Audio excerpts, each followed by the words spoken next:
The mission of Cooler Keg is for anyone to have draft anywhere. The beautiful thing about this is we're using the same CO2, the same regulators as a bar or restaurant, so that in the end, this draft is the same quality as a bar or restaurant.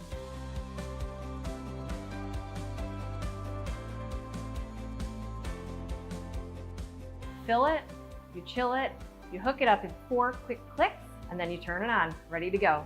So how does the Cooler Keg keep the beer cold?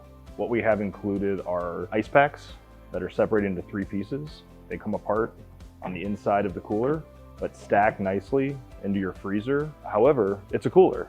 So if you forget to put them in the freezer, or if they get warm, you can add ice. It comes with 2 of these 6-liter kegs, which are refillable. Put anything in it that you want in these wide mouth openings. Anything will come out on draft. Just as easy to fill these kegs, they're just as easy to clean. You take the lid off, fill them with water, run water through the system. Fill them up with water and sanitizer, run sanitizer through the system. And then last, you flush the system with CO2 and you're done.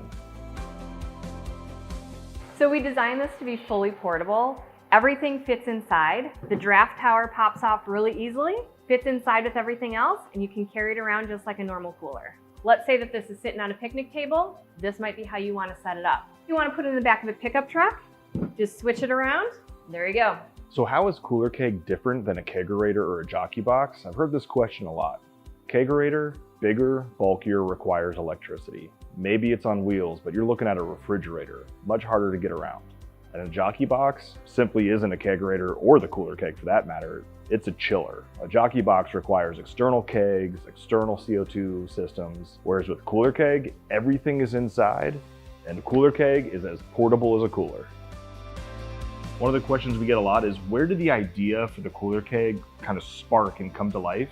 And well, honestly, it was at your parents' lake house, where we go every year with friends. Yeah, we usually have probably 10 to 20 friends that are out there. We spend most of the weekend floating, and every single year we've tried to up our floating game. Whether it's better floats, incorporating floats for the cooler, using carabiners to connect us so we don't float away. Finally, it got to the point where somebody said, what would it take to get a swim-up bar where they could get a draft? So of course, Anthony, the ideas just start spinning in his head, and he's like, I gotcha. I can do this. And so that's where the idea first came to life for the Cooler Keg. We've gone through many iterations, going through different issues we've encountered and different ways to solve them. Yeah, and I think a big part of it is we've just used it a lot. Had friends, families, strangers coming up to us, testing it out, giving us feedback and all of that. And we've started making tweaks and made it better along the way. Exactly. When we find something that doesn't work, you make it better.